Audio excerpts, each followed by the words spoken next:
Hello everyone, welcome back to GDC nursing YouTube channel. So dear students, जैसा कि आप सभी को पता है, नॉर्सेट 8 जो है वो आपका 12 अप्रैल को शेड्यूल्ड है और उसी की प्रिपरेशन को लेकर के जीडीसी नर्सिंग पर आपको मिल रहा है 100 क्लास चैलेंज, जहां पे हम लोग नॉर्सेट की कंप्लीट प्रिपरेशन करने वाले हैं विद एमसीक्यू प्रैक्टिस। तो यहाँ पे हम लोग जो 100 क्लास चैलेंज है उसमें आज हमारी ये क्लास नंबर 4th होने वाली है और आज इस क्लास में हम लोग बात करने वाले हैं एंजाइम एंड कोएंजाइम्स के बारे में। तो ये बायोकेमिस्ट्री की क्लास है जहां पे हम लोग एंजाइम और कोएंजाइम से रिलेटेड क्वेश्चंस यहाँ पे देखने वाले हैं। तो चलिए स्टार्ट करते हैं आपकी इस क्लास को। आज की जो ये हमारी होने वाली है, जहां हम लोग 25 एमसीक्यूज डिस्कस करेंगे अपने इस टॉपिक से।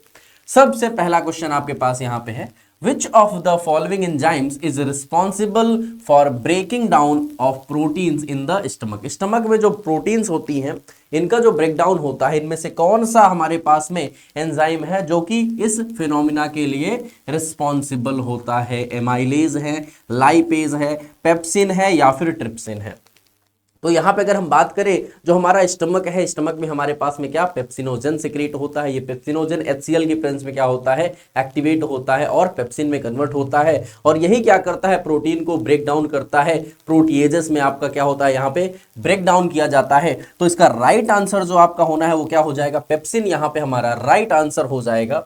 इसके बारे में थोड़ा सा यहाँ अगर हम देखें तो ये जब हम क्या करते हैं, फूड इनगल्फ करते हैं, तो आपके माउथ जो आपका बकल कैविटी होता है, यहीं से ही क्या होता है, आपके उस फूड पार्टिकल्स का ब्रेकडाउन होना स्टार्ट हो जाता है। आपका यहाँ पे क्या होता है, यहाँ पास आपका जो कार्बोहाइड्रेट्स हैं उनका टाइलिन जो आपका सैलिवरी अमाइलेज होता है, यहाँ पास से ही आपका क्या हो जाता है, इसका डाइजेशन स्टार्ट हो जाता है, इनका ब्रेकडाउन जिसको आप कहते हैं ये स्टार्ट हो जाता है। बात करें अगर हम प्रोटीन्स की, तो प्रोटीन क्या करते हैं, जब हमारे स्टमक में आते हैं प्रोटीन पार्टिकल्स जो होते हैं, यहाँ पे पेप्सिनोजन हमने बोला जो कि HCl के प्रेजेंस में पेप्सिन में कन्वर्ट होता है और ये क्या करता है, उसका प्रोटीएजेस में तोड़ता है। पेप्टोन्स और प्रोटीएजेस में इसको ब्रेक डाउन करता है प्रोटीन्स को। तो आपका pepsin is a proteolytic enzyme secreted by chief cells in the stomach in its inactive form pepsinogen. It is activated in the presence of gastric acid जो कि HCl यहाँ पे है and breaks down proteins into small peptides में क्या करता है, break down करता है और ये हमारा क्या राइट आंसर होगा, पेप्सिन इसका करेक्ट आंसर हो गया। नेक्स्ट क्वेश्चन आपके पास यहां पे है, which enzyme is responsible for the breakdown of starch into maltose in the oral cavity?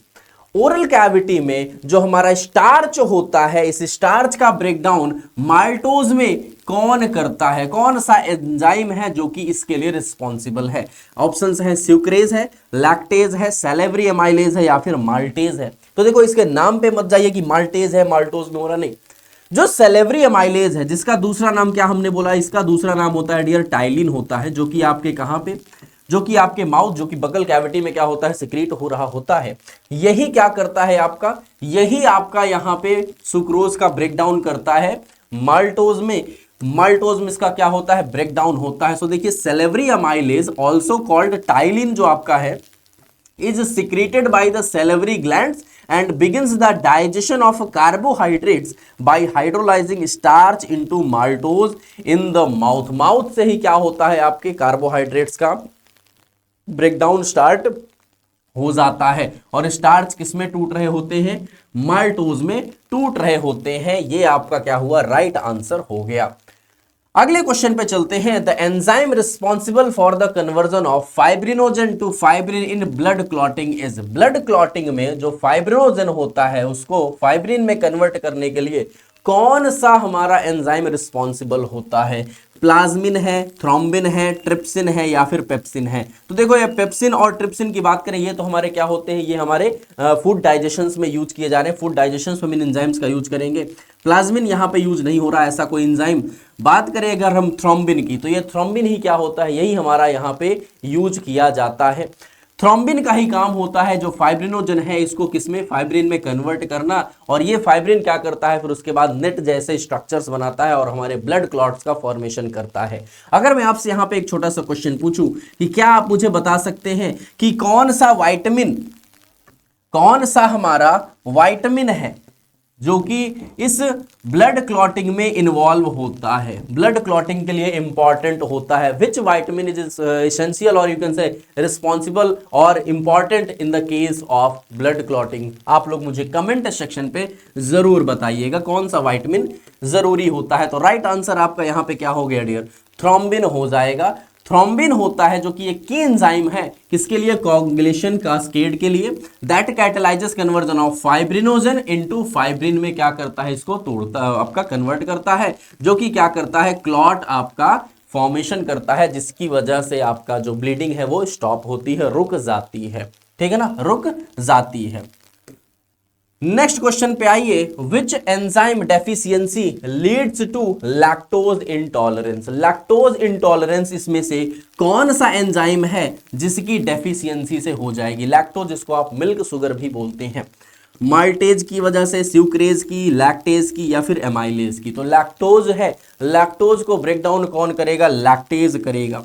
कौन करेगा? लैक्टेज ही करेगा। अगर इसकी डेफिशिएंसी है हमारे अंदर तो क्या होगा? हमको लैक्टोज इंटॉलरेंस होगा, क्योंकि ये अगर आपका क्या हुआ? ब्रेक डाउन नहीं होगा तो उसकी वजह से क्या होगा? यहां इसका इंटॉलरेंस देखने को मिलेगा। So lactose is enzyme found in the small intestine. कहां पाया जाता है? ये स्मॉल इंटेस्टाइन में पाया जाता है।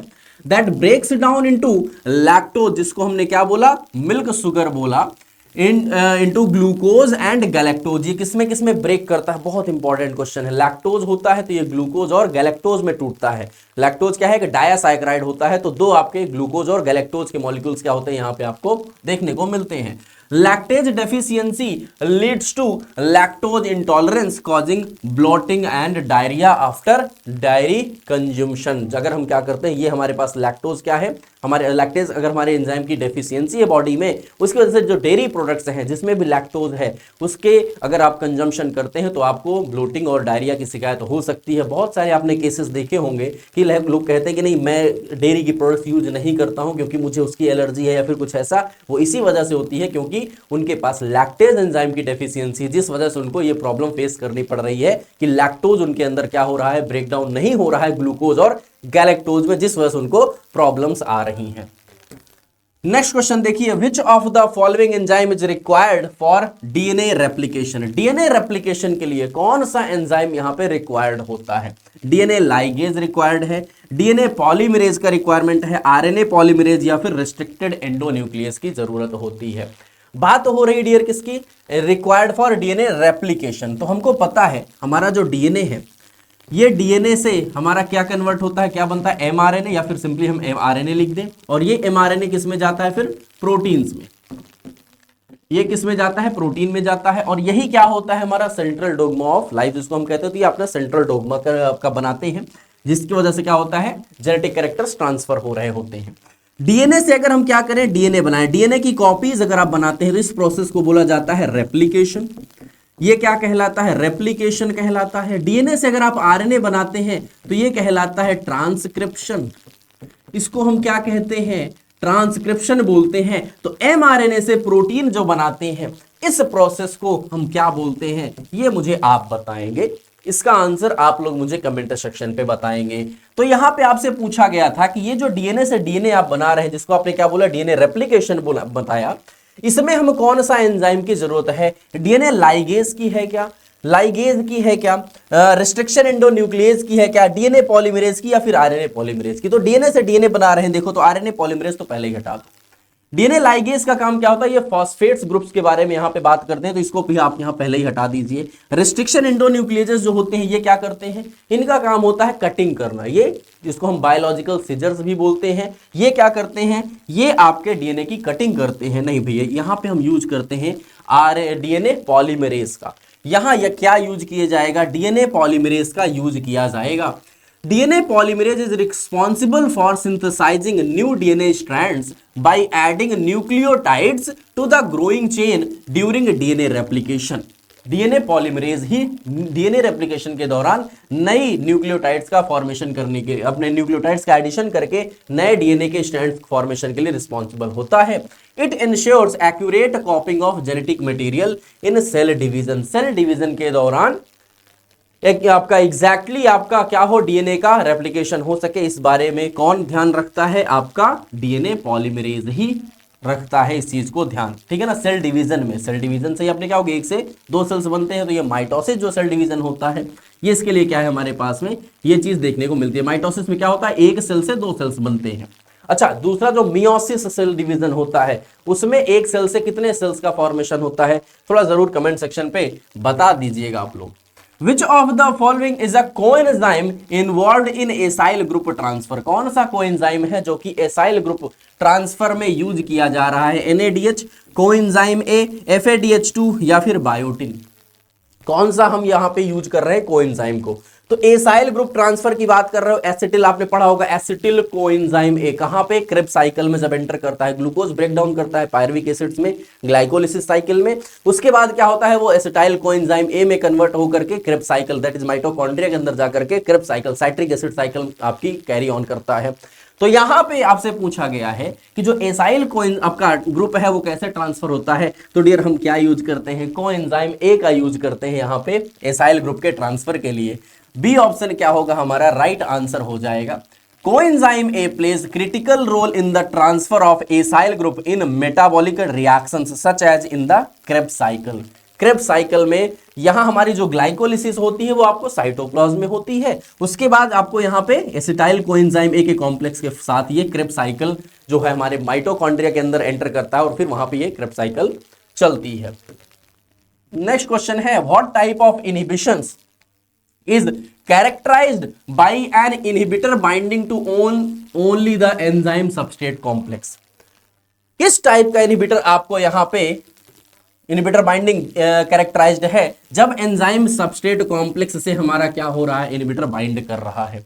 Competitive inhibition, non competitive inhibition, uncompetitive inhibition या फिर मिक्स्ड इनहिबिशन। तो देखो जरा ध्यान से, अगर एंजाइम सबस्ट्रेट बन चुका है, उस कॉम्प्लेक्स पे हमारा क्या हो रहा है, इनहिबिशन हो रहा है, उसके बाद हमारा यहाँ पे इनहिबिटर बाइंड कर रहा है, तो ये क्या कहलाएगा, ये तो क्या हो गया, अनकॉम्पिटिटिव हो गया। ऑलरेडी क्या है, एंजाइम सबस्ट्रेट कॉम्प्लेक्स बन चुका है, तब हमारा क्या हो रहा है, यहाँ पे इनहिबिशन, इनहिबिटर लग रहा है, तो इस इनहिबिशन को हम क्या बोलेंगे, अनकॉम्पिटिटिव। भाई इसका तो कोई कंपटीशन था ही नहीं, ऑलरेडी क्या है, एंजाइम जब सबस्ट्रेट के साथ बाइंड कर चुका है तब ये इनहिबिटर लग रहा है ना, तो कंपटीशन तो रह ही नहीं गया, तो ये क्या है, अनकॉम्पिटिटिव इनहिबिटर हो जाएगा, अनकॉम्पिटिटिव इनहिबिशन इसको बोलेंगे। अच्छा, अगर हमारा एंजाइम के और जो इनहिबिटर है इसका सबस्ट्रेट के लिए दोनों का क्या हो, झगड़ा हो कि दोनों में से किसी एक को बाइंड करना है, तो ये क्या हुआ, कॉम्पिटिटिव होगा, तब ये क्या हो जाएगा, कॉम्पिटिटिव हो जाएगा। नॉन कॉम्पिटिटिव में क्या है कि हो सकता है दोनों का क्या हो, एक ही साइट हो जिन पे दोनों को लगना हो, या फिर हो सकता है कॉम्प्लेक्स के साथ अपना क्या हो, आपका इनहिबिशन का लगना हो, तो ये दोनों कंडीशंस हो सकती हैं, वो नॉन कॉम्पिटिटिव में आएगा।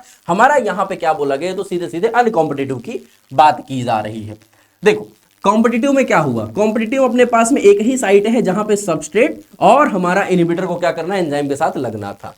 नॉन कॉम्पिटिटिव की बात करते हैं तो यहां हो सकता है दोनों के लिए साइट्स प्रेजेंट हैं, तो या तो सबस्ट्रेट के साथ में हमारा इनहिबिटर लग रहा है, या फिर हो सकता है क्या हो, दोनों के लिए अपने पॉसिबल साइट्स प्रेजेंट थी।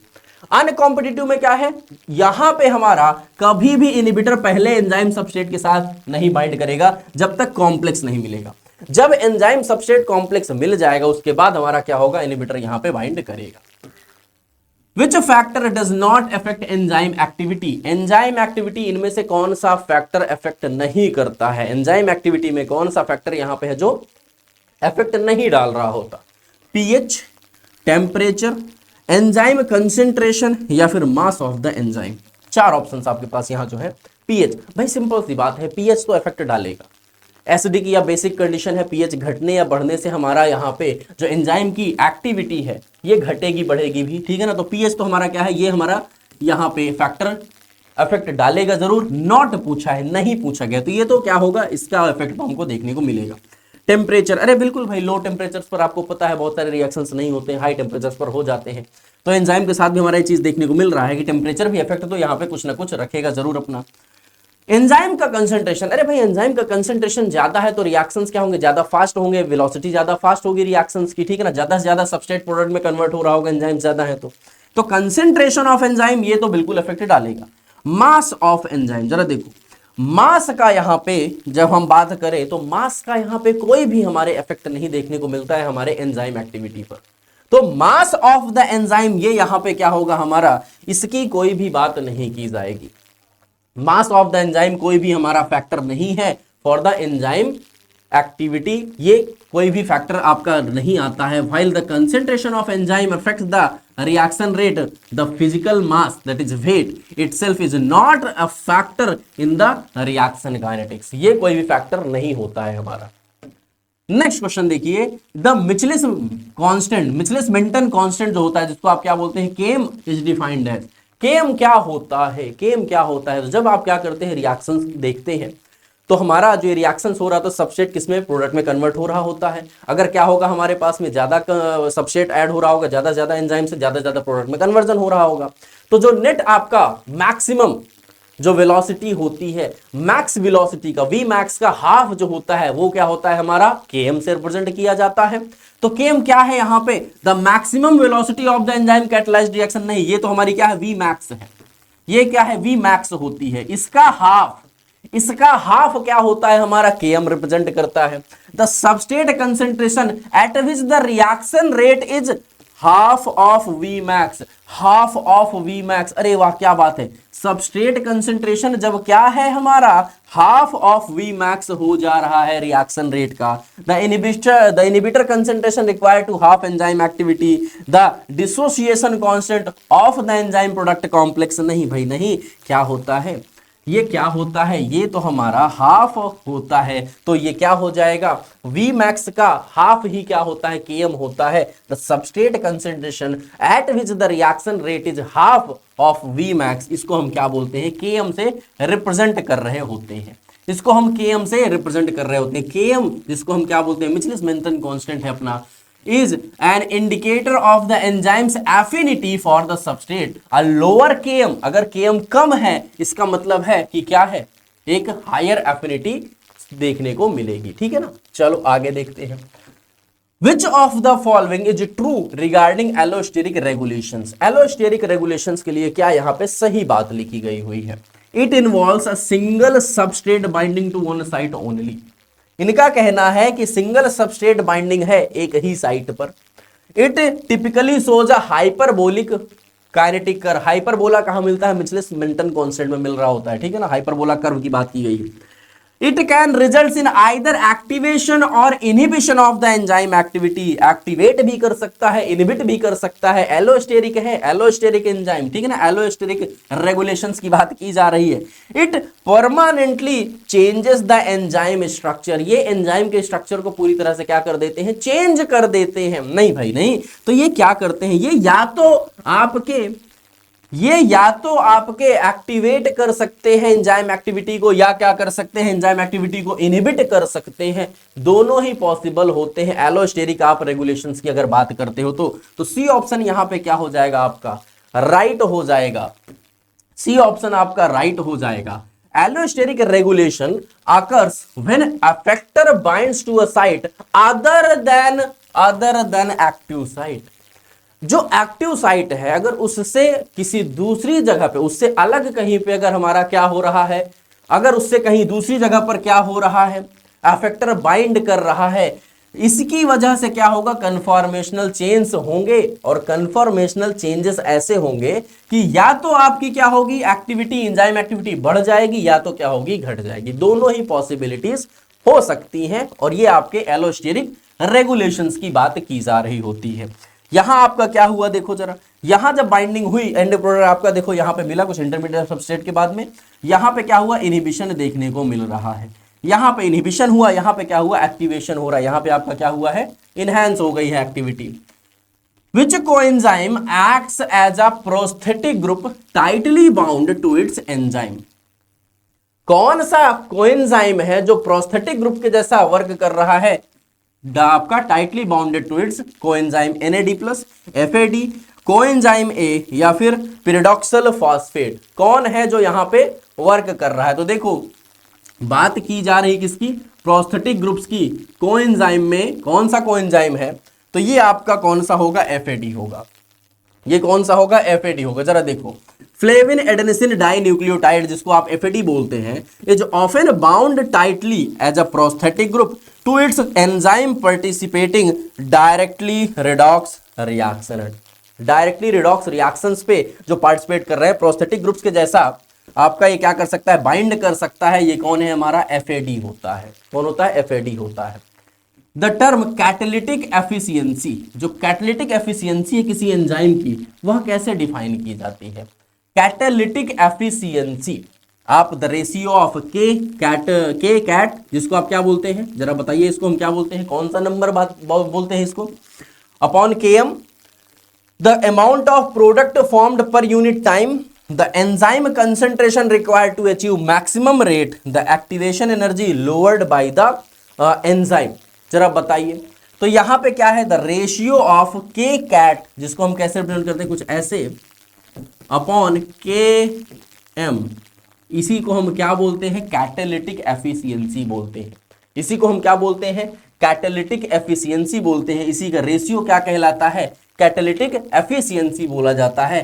Catalytic efficiency is best represented by k cat upon Km reflecting both the turnover number, हमने क्या बोला, इसी का नाम क्या होता है, टर्नओवर नंबर होता है, and enzymes affinity for the substrate, enzyme affinity for the substrate और टर्नओवर नंबर, इन्हीं का रेशियो जो होता है यही क्या होता है हमारा यहाँ पे कैटेलिटिक एफिशिएंसी को बताता है। अगला क्वेश्चन देखिए, in competitive inhibition what effect does the inhibitor have on the enzyme kinetics. आपका जो कॉम्पिटिटिव इनहिबिशन है उसमें हमारा इनहिबिटर का क्या इफेक्ट होता है एंजाइम की काइनेटिक्स पर, एंजाइम की काइनेटिक्स पर क्या इफेक्ट आता है, जरा देखिए क्या ऑप्शंस हैं। Increases Vmax without affecting Km, Vmax को बढ़ा देता है बिना Km को अफेक्ट किए हुए। Increasing Km without affecting Vmax, it decreases both Vmax and Km, decreases Vmax without affecting Km। तो देखो है तो कहीं ना कहीं Vmax और Km का ही रिलेशन यहां पे आपसे बोला गया है कॉम्पिटिटिव इनहिबिशन की क्या अफेक्ट ये करेगा इनहिबिटर का एंजाइम काइनेटिक्स पे। तो देखो ये करते क्या है, ये Km को क्या करते हैं, बढ़ाते हैं। Km को क्या करता है, बढ़ा देता है, लेकिन Vmax क्या होता है, Vmax क्या होता है, सेम होता है। Vmax पे कोई इफेक्ट नहीं आता है, लेकिन Km क्या होता है आपका, बढ़ जाता है। बी ऑप्शन आपका राइट होगा। जरा यहां देखिए, in competitive inhibition the inhibitor competes with the substrate for binding at the active site. Competitive inhibition में क्या होता था भाई, आपका सबस्ट्रेट और आपका जो क्या है यहां पे इनहिबिटर है, ये दोनों ही क्या करते हैं, एंजाइम से बाइंड करने के लिए कॉम्पीट करते हैं। Raising the apparent Km while Vmax remains unchanged at high substrate concentration। अगर सबस्ट्रेट की कंसेंट्रेशन बहुत हाई है तो हमारा क्या होगा, Vmax सेम होगा, लेकिन Km क्या होगा, थोड़ा सा चेंज होगा और वो रेज कर जाएगा, बढ़ जाएगा। What role does pyridoxal phosphate, जिसको हम PLP बोलते हैं, serve as in enzymatic reactions. Enzymatic reactions में pyridoxal phosphate क्या क्या क्या रोल प्ले करता है। हाइड्राइड आयन कैरियर होता है, एक हाइड्राइड आयन कैरियर है। अ coenzyme in the amino acid metabolism, a lipid soluble vitamin derivative, a structural protein component. क्या होगा जरा देखो, बात हो रही है pyridoxal phosphate की, क्या हो रही है, pyridoxal phosphate की। तो ये करते क्या है, ये कोएंजाइम जो होता है एमिनो एसिड के कोएंजाइम इनका मेटाबॉलिज्म करेंगे। ये इन्हीं के कोएंजाइम अमीनो एसिड के मेटाबॉलिज्म में वर्क करते हैं। pyridoxal phosphate is the active form of vitamin B6। pyridoxine आपका जो विटामिन B6 है जिसको आप pyridoxine बोलते हैं, इसका क्या होता है, एक्टिव फॉर्म होता है। And acts as a coenzyme in transamination, decarboxylation and other reaction involving amino acid. Amino acids के किसके किसके, ट्रांस एमिनेशन, डीकार्बोक्सिलेशन और अदर रिएक्शंस में क्या करते हैं, कोएंजाइम पार्टिसिपेट कर रहे होते हैं। Which enzyme is responsible for the irreversible phosphorylation of glucose in glycolysis. Irreversible phosphorylation glucose के ग्लाइकोलिसिस साइकिल में कौन सा एंजाइम है जो यहां पे यूज होता है, फॉस्फोग्लूकोज आइसोमेरेज, हेक्सोकाइनेज है, फॉस्फोफ्रक्टोकाइनेज है, या फिर पायरुवेट काइनेज है। जरा ध्यान से देखिएगा, ग्लाइकोलिसिस साइकिल की बात हुई, ग्लाइकोलिसिस साइकिल में इरिवर्सिबल फॉस्फोराइलेशन करा रहा है, इरिवर्सिबल फॉस्फोराइलेशन करा रहा है। तो जरा बताओ, फॉस्फोग्लूको आइसोमेरेज नहीं भाई, ये देखो क्या होता है, ये है हेक्सोकाइनेज। जरा यहां पे देखो, ये क्या है, ये हेक्सोकाइनेज है। जो हेक्सोकाइनेज होता है the first step in the glycolysis, यही हमारा क्या है, पहला स्टेप होता है ना hexokinase. By phosphorylating glucose, trapping it within the cell and committing it to metabolism. आपका ये जो ग्लूकोज है, इस ग्लूकोज को हेक्सोकाइनेज की हेल्प से एटीपी से एडीपी में कन्वर्ट करके हम क्या बनाते हैं, ग्लूकोज 6 फॉस्फेट, जो कि पहला स्टेप है ग्लाइकोलिसिस साइकिल का। ग्लूकोज 6 फॉस्फेट का क्या करना, फॉर्मेशन करना। तो यही हमारा राइट आंसर हो जाएगा। Which of the following is not a function of coenzymes? Coenzyme का इनमें से कौन सा फंक्शन नहीं है, आपसे यह पूछा जा रहा है। Acting as electron carriers, electron carriers के जैसा एक्ट करना। Participating in group transfer reaction, group transfer reactions में पार्टिसिपेट करना। Directly catalysing the reactions without any conformational change, reactions को कैटलाइज करना बिना किसी रिएक्शन के कन्फॉर्मेशनल चेंज दिखाए हुए। Assisting in the stabilisation of transition states, बताओ जरा जल्दी से, है क्या, not a function of coenzyme. तो देखो ये इलेक्ट्रॉन कैरियर्स भी होते हैं, इलेक्ट्रॉन कैरियर्स के तौर पे हम यूज करते हैं इनको। Participating in group transfer reaction, group transfer भी क्या आपके ये अपने जो कोएंजाइम्स होते हैं ये करते हैं भाई। नॉट पूछा गया, ध्यान से देखो, नॉट पूछा गया। जब भी कभी आपके क्वेश्चंस ऐसे हो जहां पे नॉट या फिर ट्रू या फिर नॉट ट्रू या फिर इनकरेक्ट या फिर फॉल्स ऐसे करके स्टेटमेंट्स आए, तो वहां पे थोड़ा सा जरूर रुकिए, उनको मार्क कीजिए कि आपसे क्या पूछा जा रहा है एग्जैक्टली। तो यहां आपसे नॉट फंक्शन पूछा गया हुआ था। Directly catalysing the reaction without any conformational change, देखो बिना कन्फॉर्मेशनल चेंज किए हुए क्या हमारा यहां जो कोएंजाइम है ये फंक्शन करेगा क्या, नहीं, बिल्कुल नहीं। तो ये पॉइंट तो सीधे सीधे क्या है, गलत है ना। तो क्या ये कोई फंक्शन है क्या, इसका फंक्शन है क्या, ये क्या हमारे कोएंजाइम का फंक्शन है क्या, ये फंक्शन है नहीं, बिल्कुल ये फंक्शन तो हमारा कोएंजाइम का नहीं होता है जी। और अगर नहीं है तो यही हमारा क्या होगा, राइट आंसर हो जाएगा।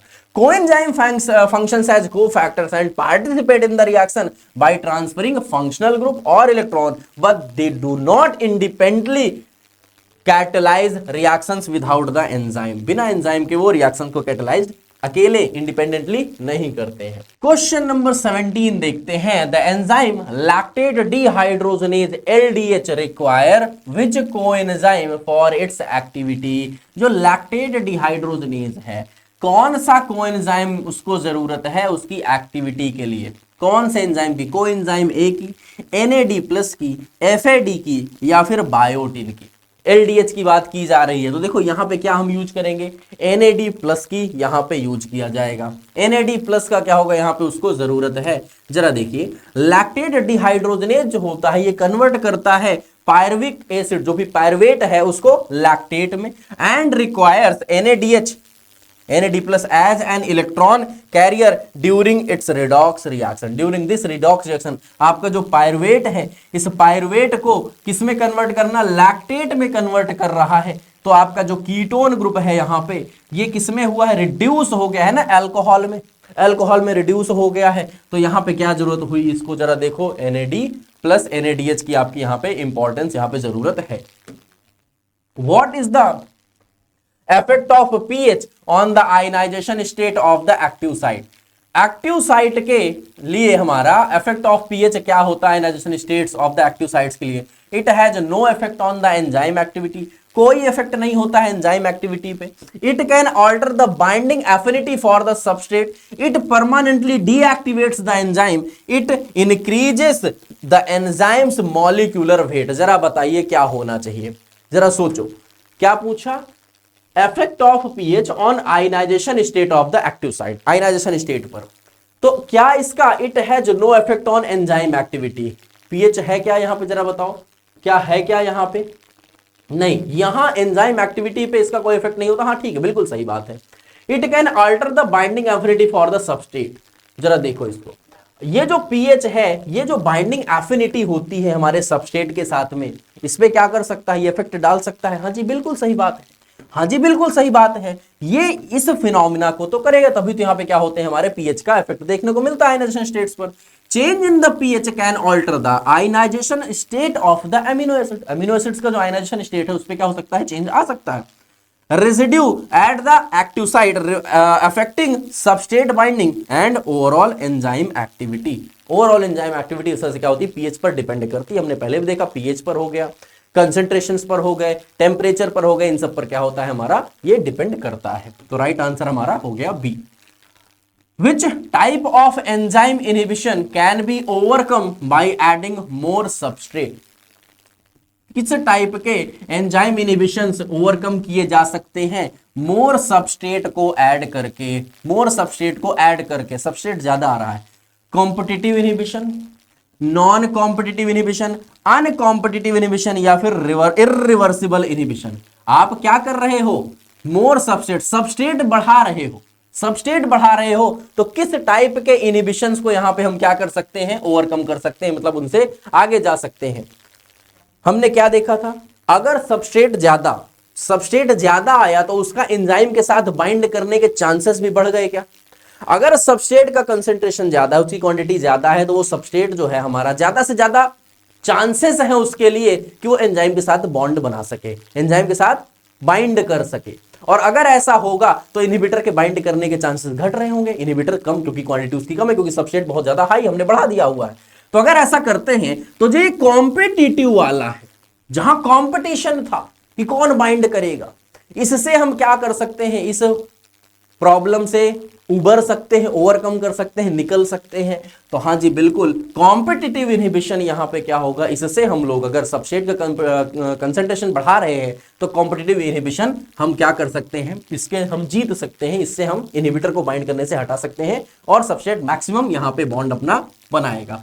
इन competitive inhibition increasing the substrate concentration can क्या है, outcompete the inhibitor restoring enzyme's activity, enzyme activity को क्या करेगा, वो रिस्टोर कर देगा। द कोएंजाइम क्या है, थायामीन पायरोफॉस्फेट, जो थायामीन पायरोफॉस्फेट है TPP is essential for the activity of which enzyme, कौन से एंजाइम की एक्टिविटी के लिए इसेंशियल है, टीपीपी थायामीन पायरोफॉस्फेट जो होता है, पायरुवेट डिहाइड्रोजनेज के लिए, लैक्टेट डिहाइड्रोजनेज के लिए, अल्कोहल डिहाइड्रोजनेज के लिए या फिर हेक्सोकाइनेज के लिए। जरा जल्दी से आप इसमें मुझे आंसर करेंगे। क्या है, टीपीपी थायमिन पायरोफॉस्फेट है। तो ये जो टीपीपी होता है ये किसके लिए है, लैक्टेट डिहाइड्रोजनेज के लिए है क्या। सर जी ये लैक्टेट डिहाइड्रोजनेज के लिए है क्या, जरा बताइएगा। लैक्टेट डिहाइड्रोजनेज के लिए है क्या, क्या ये अल्कोहल डिहाइड्रोजनेज के लिए है क्या, क्या ये हेक्सोकाइनेज के लिए है क्या, नहीं सर। तो ये हमारा यहां पे तो नहीं है, थायमीन पायरोफॉस्फेट है तो ये यूज होता है कहां पे, पायरुवेट डिहाइड्रोजनेज में। ये कहां पे यूज होता है, पायरुवेट डिहाइड्रोजनेज के लिए हम क्या करते हैं, जरूरी है इसकी एक्टिविटी ये जरूरी है यहां पे। जो टीपीपी होता है the active form of vitamin B1 thiamine का is coenzyme for enzyme such as pyruvate dehydrogenase in the decarboxylation of pyruvate. Pyruvate के डीकार्बोक्सिलेशन कराने के लिए, पायरुविक एसिड में यहाँ पे कार्बोक्सिल ग्रुप प्रेजेंट है, डीकार्बोक्सिलेशन कराने के लिए हम क्या यूज करते हैं, अपने इस एंजाइम की हेल्प लेते हैं और ये इसलिए हमारे लिए बहुत जरूरी हो जाता है। How does a non competitive inhibitor affect enzymes kinetics. Non competitive inhibition जो है, नॉन कॉम्पिटिटिव इनहिबिटर कैसे आपके एंजाइम के काइनेटिक्स को क्या करता है, अफेक्ट करता है। It increases Km and leaves Vmax unchanged. क्या करता है, Km को तो बढ़ा दे रहा है लेकिन Vmax को क्या कर रहा है, अनचेंज्ड रख रहा है। It decreases both Km and Vmax, ये क्या कर रहा है, दोनों Km और Vmax को क्या कर रहा है, डिक्रीज घटा दे रहा है। It does not change Km but decreases Vmax, ये क्या कर रहा है, Km को तो चेंज नहीं कर रहा है लेकिन Vmax को क्या कर दे रहा है, चेंज कर दे रहा है और घटा दे रहा है। It increases both Km and Vmax। Non competitive है, कैसा इनहिबिटर था, नॉन कॉम्पिटिटिव था। तो भाई ये क्या है, Km पे तो कोई चेंज नहीं लाएगा, ये Km पे कोई चेंज नहीं लाता है लेकिन वी मैक्स को क्या करता है, कम कर देता है, घटा देता है, डिक्रीज कर देता है, डिक्रीज कर देता है। सी ऑप्शन आपका क्या होगा, राइट आंसर यहां पे आएगा। यहां पे क्या होगा, ये राइट आंसर आएगा। क्यों? क्योंकि कैसा था, नॉन कॉम्पिटिटिव इनहिबिटर था यहां पे। A non competitive inhibitor binds to a site other than active site and reduces the total number of active enzyme molecules lowering V max. जिस वजह से क्या हो रहा है, वी मैक्स क्या हो रहा है, घट जा रहा है, लेकिन without affecting substrate binding affinity for Km. जो सबस्ट्रेट बाइंडिंग एफिनिटी है केएम, उस पर कोई भी इफेक्ट नहीं आता है। Which enzyme exhibits a coenzyme requirement for a prosthetic group that is permanently attached? कौन सा enzyme exhibit a coenzyme requirement, coenzyme की रिक्वायरमेंट होती है फॉर अ प्रोस्थेटिक ग्रुप जो कि परमानेंटली अटैच्ड है? Alcohol dehydrogenase NAD dependent, succinate dehydrogenase FAD dependent, फॉस्फोफ्रक्टोकाइनेज ATP dependent, या फिर डीएनए पॉलीमरेज Mg2+ डिपेंडेंट। जरा बताइए भाई क्या होना चाहिए, जरा बताइए भाई क्या होना चाहिए। क्या हुआ, आपसे पूछा गया है एंजाइम कौन सा ऐसा है जो कोएंजाइम की रिक्वायरमेंट प्रोस्थेटिक ग्रुप के permanent that is permanently attached है, उसके लिए कोएंजाइम की रिक्वायरमेंट है। तो यहां पे आप जरा देखो, अल्कोहल डिहाइड्रोजनेज एनएडी डिपेंडेंट नहीं, ये क्या है, सक्सिनेट डिहाइड्रोजनेज एफएडी डिपेंडेंट। ये क्या होगा आपका यहां पे करेक्ट होगा, सक्सिनेट डिहाइड्रोजनेज जो कि एक एफएडी डिपेंडेंट है। जरा देखो यहां पे क्या है, ये रहा हमारे पास में क्या, सक्सिनेट, सक्सिनेट है। सक्सिनेट से हम क्या कन्वर्ट कर रहे हैं, फ्यूमरेट में कन्वर्ट कर रहे हैं, फ्यूमरेट में कन्वर्ट कर रहे हैं। क्या कर रहे होंगे, रिडक्शंस करा रहे हैं। क्या करा रहे हैं, डिहाइड्रोजन रिडक्शंस करा रहे हैं आपके यहाँ पे। हाइड्रोजन क्या, सॉरी यहाँ पे हाइड्रोजन को आप क्या कर रहे हैं, यहाँ पे रिमूव कर रहे हैं, तो ऑक्सीडेशन करा रहे हैं। डिहाइड्रोजनेज, हाइड्रोजन को क्या कर रहे हैं, निकाल रहे हैं, डिहाइड्रोजनेज करा रहे हैं। तो यहां पे हम क्या यूज कर रहे हैं, एफएडी। यहां पे क्या कर रहे हैं हम, यूज एफएडी का यूज कर रहे हैं। सक्सिनेट डिहाइड्रोजनेज जो होता है, इसमें क्या होते हैं, एफएडी होते हैं एज अ प्रोस्थेटिक ग्रुप। जो एफएडी है यही क्या होता है, प्रोस्थेटिक ग्रुप के जैसा होता है, जो कि क्या होता है, बहुत टाइटली बाउंडेड होता है, participating in the electron transport chain. Electron transport chain में क्या करते हैं, जो कि पार्टिसिपेट कर रहे होते हैं। नेक्स्ट क्वेश्चन क्या है, देखिए, what is the effect of irreversible enzyme inhibitor. Irreversible enzyme inhibitor का यहां पे क्या इफेक्ट होता है, they can displaced by increasing substrate concentration. ये डिस्प्लेस किए जा सकते हैं सबस्ट्रेट कंसेंट्रेशन को बढ़ा करके। They permanently inactivate the enzyme by binding covalently, covalently bind करके परमानेंटली क्या कर सकते हैं, एंजाइम को डीएक्टिवेट कर सकते हैं। They only bind to the enzyme substrate complex, ये सिर्फ और सिर्फ क्या करते हैं, एंजाइम सबस्ट्रेट कॉम्प्लेक्स के साथ बाइंड करते हैं। They increase the enzyme's V max, ये केवल और केवल एंजाइम के वी मैक्स को क्या करते हैं, बढ़ा रहे होते हैं, बढ़ा रहे होते हैं। जरा तो बताइए आप लोग क्या होगा, इररिवर्सिबल एंजाइम इनहिबिशन क्या क्या इफेक्ट होता है, क्या इफेक्ट होता है। They permanently inactivate the enzyme by binding covalently, क्या करते हैं, इररिवर्सिबल था तो ये क्या करता है, परमानेंटली इनएक्टिवेट कर देता है एंजाइम को बाय बाइंडिंग कोवेलेंटली। तो आपका बी ऑप्शन क्या हो रहा है, यहां पे सीधे सीधे राइट दिख तो रहा था, क्यों हम आगे जाएं, बी ऑप्शन हमारा क्या है, राइट है। इररिवर्सिबल एंजाइम इनहिबिटर की बात कर रहे हो, an irreversible enzyme inhibitor of an enzyme binds to the enzyme in such a way that permanently prevents a substrate from binding, क्या करता है, permanently prevent कर देता है substrate को bind करने के लिए। तो ये हमारे पास में क्या हुआ, irreversible inhibitor। ये क्या है, कोवेलेंट बॉन्ड बनाता है with enzyme leading to permanently loss of its activity। जब क्या हुआ, एंजाइम का जो हमारा बॉन्ड बन गया हुआ है तो उसकी एक्टिविटी क्या हो चुकी है, खत्म हो चुकी है, तभी तो हमने क्या बोला, irreversible।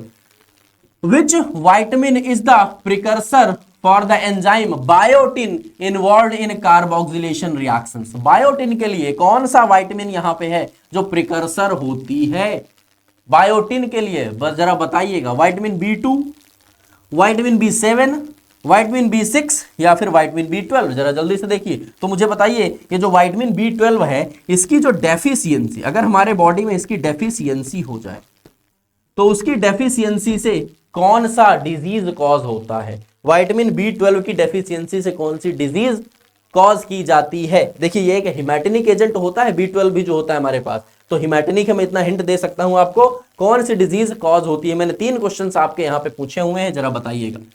तो हमारे पास में बायोटिन की बात की गई, तो बायोटिन क्या भाई, विटामिन B7, ये क्या होता है हमारा, यही तो होता है बायोटिन की बात करते हो तो विटामिन B7 होता है, यहां पे विटामिन B7 होता है। Biotin a coenzyme in carboxylation reactions is derived from vitamin B7 and is essential for fatty acid synthesis and gluconeogenesis. Gluconeogenesis क्या होता है, ग्लूकोनियोजेनेसिस, ग्लूकोज की सिंथेसिस, ग्लूकोज का फॉर्मेशन होना other than glycogen, from other than carbohydrate. अगर हम fat या फिर अमीनो एसिड से बना रहे हैं ग्लूकोज, तो उस केस में क्या, उस प्रोसेस को हम क्या बोलते हैं, ग्लूकोनियोजेनेसिस बोलते हैं। नेक्स्ट क्वेश्चन देखिए, और ये लास्ट क्वेश्चन है हमारे आज के इस वीडियो का, इस सीरीज का। The enzyme kinetics, what does the term turnover number that is k cat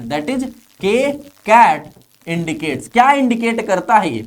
the enzyme's affinity for its substrate, the maximum substrate concentration needed, the number of substrate molecules converted per enzyme molecule per unit time, या फिर the concentration of enzyme required to reach Vmax। जरा बताइए क्या होता है ये, क्या होता है ये? अरे सीधे सीधे पूरा आंसर ही लिखा हुआ है, number of substrate molecules converted per enzyme molecule per unit time, यही क्या होता है हमारा टर्नओवर नंबर, जिसको हम के कैट से क्या करते हैं, रिप्रेजेंट करते हैं। यही क्या होता है हमारे पास में, टर्नओवर नंबर होता है, इसी को हम क्या बोलते हैं, turnover number. So the turnover number that is K cat represents the maximum number of substrate molecules an enzyme can convert to product per active site per unit time under saturating substrate conditions। यही हमारा क्या होता है, turnover number को बताता है, जिसको हम K cat से रिप्रेजेंट कर रहे होते हैं। सो डियर, ये है हमारे आज के इस वीडियो सीरीज जो कि हमारा क्या था, एंजाइम्स और कोएंजाइम्स की हमने बात करी, उसके 25 बहुत ही इंपॉर्टेंट एमसीक्यूज। आई होप आप लोगों को मजा आया होगा, एंजॉय किया होगा आप लोगों ने, और हम मिलेंगे बहुत जल्द एक नए 100 क्लास चैलेंज के वीडियो में। Thank you so much everyone for joining with us, और ऐसे ही ट्रस्ट करते रहिए। नॉर्सेट 8 की प्रिपरेशन पूरे जोर शोर से हम लोग यहाँ पे इस प्लेटफॉर्म के थ्रू करने वाले हैं। Thank you all.